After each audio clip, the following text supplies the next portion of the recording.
Faut-il parler ou faut-il se taire? C'est la question par laquelle on peut résumer les textes et spécialement l'évangile de ce dimanche. Résumer, c'est cependant un verbe dangereux. Résumer l'évangile, c'est risquer d'oublier d'autres choses.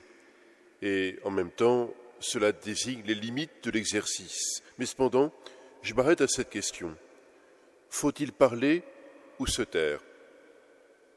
Je souligne d'abord qu'en France, quoi qu'en disent certains, nous sommes libres de nous poser cette question. Quoi qu'en disent certains. En effet, j'en entends parfois qui disent qu'en France, les religions, en particulier le catholicisme, seraient, le verbe est fort, mais seraient persécutées et manqueraient de liberté. Il faut quand même garder bien des mesures à cela. Dans combien d'autres pays, la question ne peut pas être posée. Faut-il parler ou se taire? Dans bien des pays du monde, le seul choix, c'est de se taire. Sinon, parler, c'est risquer d'être privé de liberté et même de vie. Seuls ont le droit de parler ceux qui sont d'accord avec le pouvoir politique, dictature ou pouvoir fort. La seule voix qui s'exprime est celle du pouvoir et nul autre ne peut le faire. Ce n'est pas le cas en France. Chacun est libre de parler. Bien sûr, dans bien des pays du monde, on peut parler, mais on risque de le payer de sa liberté, voire de sa vie. On dira alors que c'est normal. Un chrétien n'a pas à se dérober au martyre.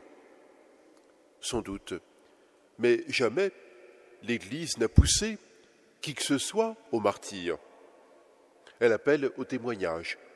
Et pour être un témoin, il faut mieux quand même être vivant. Recevant le sacrement de confirmation ce matin, c'est bien à cela que vous êtes appelés, à être des témoins. Faut-il parler ou se taire? La réponse est donc simple, il faut parler. Mais avant de parler, il faut vivre. En tout cas, il faut vivre l'Évangile. Si quelqu'un parle, fait de grands discours, et que dans sa vie, il montre tout le contraire, je ne parle pas de politique, je parle de l'Évangile, très vite, on ne l'écoutera plus. Et donc la première chose est bien de vivre, d'essayer de vivre. Qui d'entre nous vit totalement l'Évangile? Cependant, c'est là à ce à quoi nous sommes appelés, vivre l'Évangile, que la vie du Christ transforme notre vie. Et alors oui, nous parlons, et notre parole pourra être entendue. Ce qu'il dit, ce qu'elle dit, c'est aussi ce qu'il essaie de vivre. C'est cela qui a un peu le goût de l'Évangile. Faut-il parler ou se taire? La question se pose lorsque nous voyons que quelqu'un a un comportement qui n'est pas bon. Est-ce qu'il faut le laisser se tromper? Est-ce qu'il faut le laisser risquer sa vie? On vient de l'entendre dans l'Évangile. Non. Nous avons le devoir d'aider toute personne qui risque de se trouver sur un mauvais chemin. Nous avons le devoir, c'était le texte, de le lui dire. Et d'abord, seul à seul. Réentendez cette parole. Si ton frère a commis un péché contre toi, va lui faire des reproches, seul à seul. Il y a en effet des choses qui doivent se dire dans l'intimité d'une personne à une autre personne. Il ne s'agit pas de claironner sur la place publique les différends que nous avons avec tel ou tel. La place publique aujourd'hui, ce n'est peut-être plus la place du marché ou la place d'enfer. Aujourd'hui, c'est la place publique, c'est Facebook, c'est Twitter, Snapchat, que sais-je encore. Il ne s'agit donc pas de faire des messages pour dire du mal des autres à tout le monde. Si on a un problème avec quelqu'un, on va lui parler, seul à seul. Il ne s'agit pas d'ajouter du mal au mal, de la calomnie de mauvaises paroles sur autrui, alors qu'il s'agit d'abord de se réconcilier. Mais c'est vrai, parler directement à quelqu'un, c'est plus difficile que de poster un message électronique. Pour parler, on réfléchit à ce qu'on va dire. Et surtout, on a aussi quelqu'un en face de soi qui peut nous dire qu'il n'est pas d'accord. Alors que lorsqu'on poste quelque chose sur Internet, peut-être qu'on recevra des réponses, mais finalement, on est un peu anonyme. C'est donc seul à seul qu'il faut se parler. Dans l'intimité, c'est là une vraie relation de respect. Et puis, il faut aussi parler de telle manière que l'on puisse être entendu. On ne parle pas pour soulager sa conscience, on parle pour apporter une aide à quelqu'un. Dans ce domaine, comme d'ailleurs en toute chose, il y a une loi suprême que vient de rappeler saint Paul dans la deuxième lecture. Qu'est-ce que la loi suprême de l'Évangile et de toute vie? La charité. La charité. Et réentendez ce que disait l'apôtre Paul, tous les commandements se résument dans cette parole. Tu aimeras ton prochain comme toi-même. L'amour ne fait rien de mal au prochain. Donc le plein accomplissement de la loi, c'est l'amour. Faire du mal aux autres, rarement on le fait par des gestes. Heureusement, on est dans une société où la violence physique n'est pas monnaie courante.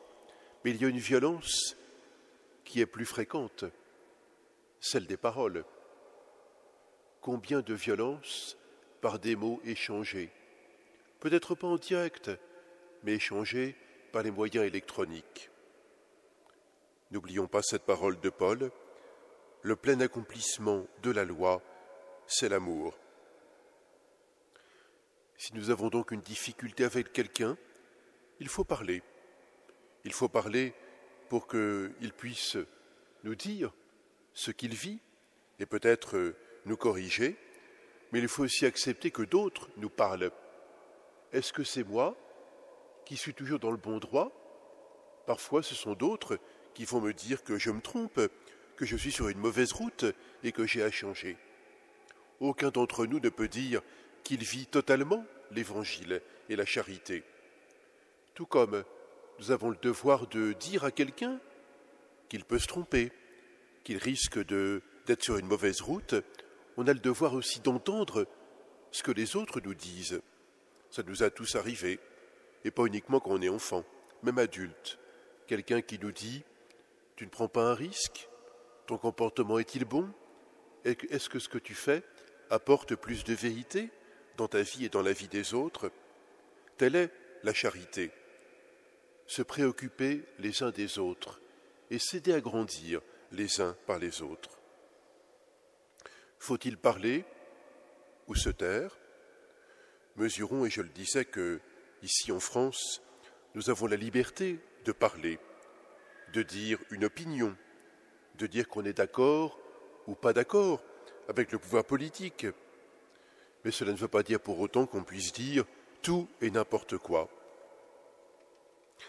Cette liberté que nous avons, et qui est assez rare aujourd'hui dans le monde, elle doit être mise au service de ceux qui n'ont pas la liberté de parler, comme c'est le cas dans beaucoup de pays. Prenons un exemple. Bien sûr, ce n'est pas nous-mêmes, mais rappelez-vous l'attitude de saint Jean-Paul II. Dans beaucoup de ses voyages, il a été dans des pays qui étaient opprimés. Il savait que la population des pays où il allait ne pouvait rien dire. S'ils s'opposaient au pouvoir politique, ils étaient mis en prison, voire tués. Or le pape, Jean-Paul II, profitait de sa liberté pour soutenir les peuples qui n'avaient pas de liberté. On pense bien sûr à la Pologne, qui à l'époque était sous le joug communiste, et le rôle de Jean-Paul II a été décisif pour l'évolution de ces pays d'Europe de l'Est, qui ont mis par terre le pouvoir communiste. Mais cela est vrai dans d'autres pays. Il était allé, dans les années 80, dans l'île d'Haïti, et à l'époque, Haïti qui était pauvre, elle l'est encore aujourd'hui hélas, Haïti était sous la botte d'une dictature, celle de la famille Duvalier. Jean-Paul II avait dit, dans son homélie plusieurs fois, « Il faut que quelque chose change ici. Il faut que quelque chose change ici. » Le pape profitait de sa liberté pour soutenir un peuple qui n'avait pas de liberté. En même temps, Jean-Paul II savait que ce n'était pas sans risque. Vous savez bien qu'on a tiré sur lui et que certains ont voulu le faire taire. Il a réchappé de peu à la mort dans l'attentat de 1981. Il faut parler. Il faut réfléchir à ce que l'on dit. Mais il faut profiter de la liberté que nous avons, les pays d'Europe et occidentaux, pour soutenir les pays qui, eux, n'ont pas de liberté. Je parlais du pape Jean-Paul II, mais le pape François agit de même. Vous savez qu'il termine aujourd'hui un voyage en Colombie. La Colombie est un pays qui a connu la guerre civile, la violence, la guérilla. Peu à peu, il a réussi à retrouver l'unité. Et quel est l'appel du pape François en particulier? Il appelle à la réconciliation. Il invite le même peuple, où les gens se sont opposés les uns aux autres, à pardonner, à se pardonner. Et donc il veut éviter ce qu'on a connu ici en France il y a quand même pas mal d'années, l'épuration. Certes, il faut faire la justice, mais il faut aussi qu'il y ait le pardon. Vous le voyez, à la fois dans les propos de Jean-Paul II et ceux du pape François aujourd'hui, une chose importe, la charité qui passe toujours par le pardon. Oui, quand on a la liberté de pouvoir parler, il faut utiliser cette liberté. Il ne faut pas la gâcher. Il faut que la parole construise et qu'elle aide à vivre. Et encore une fois, je le souligne, l'objectif et la règle, c'est la charité. C'est aussi la raison pour laquelle on doit se soucier de la manière dont on dit les choses. Il ne s'agit pas de soulager sa conscience, mais il faut parler pour être entendu. Et il faut, disait encore l'Évangile, tomber d'accord. Je vous relis le verset. Amen, je vous le dis, si deux d'entre vous se mettent d'accord pour demander quoi que ce soit, ils l'obtiendront de mon Père qui est aux cieux. Le pape François invite les Colombiens à se mettre d'accord. Comment prier Dieu? Comment être un peuple si on n'est pas d'accord entre soi? Mais c'est vrai, il n'est pas toujours facile de se mettre d'accord. Peut-être pas uniquement en Colombie, mais aussi nous-mêmes. Pas uniquement après une guerre civile, mais dans une famille. Il y a une difficulté. On n'était pas d'accord entre parents et enfants, frères et sœurs, ou à l'école avec tel ou tel ami. On n'est pas d'accord. Est-ce qu'on reste comme ça? J'ai raison et l'autre a tort? Se mettre d'accord suppose qu'on puisse se dire que l'autre n'a pas tout à fait tort, que ce qu'il fait, que ce qu'il a dit, pouvait aussi être justifié, et que moi, je n'avais pas tout à fait raison. J'avais aussi une part d'erreur dans ma manière de parler, de me comporter. Essayez de se mettre d'accord, essayez de se comprendre, essayez de marcher ensemble.